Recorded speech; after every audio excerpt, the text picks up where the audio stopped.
So what is this thing? We're calling this attention focusing rig. It has a number of simple components. One is like a scope box. So it has a display cube. This whole rig, you'll position this wherever you want in the model, and you'll do this. There will be many of these in a project, right? And so some of the basic components of the rig are this clipping cube, and it has optional clipping planes. So the user can click on faces and say which ones are clipping the environment and which ones are not. And then it also has a viewing arc. It's built into the rig. There will be a little library of default viewing arcs that the user can say, hey, give me the standard arc, or give me a tilted arc, or give me an S-curve, and he can just flip through and pick the one that works for the situation that he's in. And then each rig also contains a set of settings. So at the most basic level, they're all basic, but they're put together in a way that makes them really useful. So each rig has a name and a GUID, and each rig also makes a call to the model source in the cloud, on a cloud service, or on a server, wherever the source is, and the model ID. And also there's the container file that we use to contain all of the TGNs. So we call that a tree file.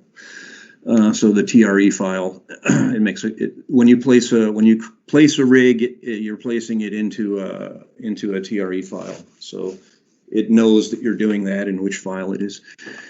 And then there are things like just highlight a few of them. There's filtering controls. So whatever environment you're in, it's going to have data that's classified by, different categories or classifications and types, or property searches. So you could do a filter by property search, and those can be complex.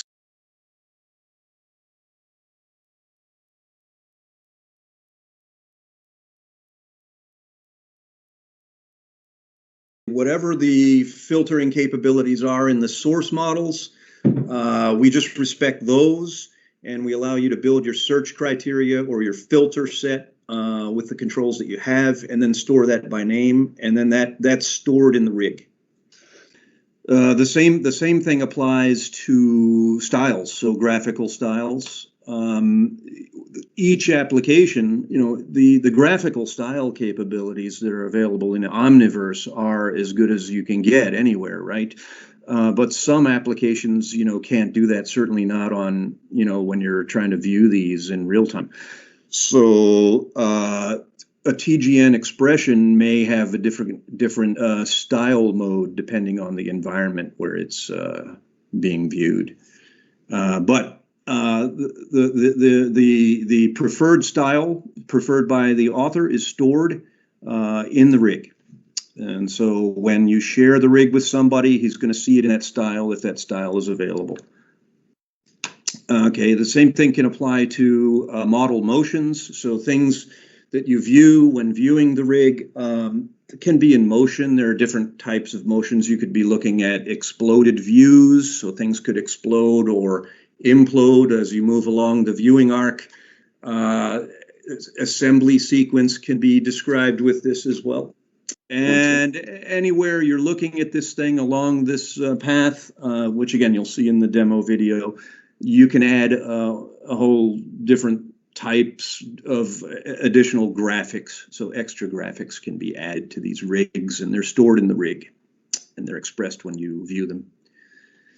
Okay, and then there's a UI. So when you view the, you notice on the viewing arc, there's position 1, position 2, and position 3, and those you see duplicated down here in the UI in the bottom of the graphics area. And this is interactive, so you can put your finger on that or your mouse if you're using a mouse.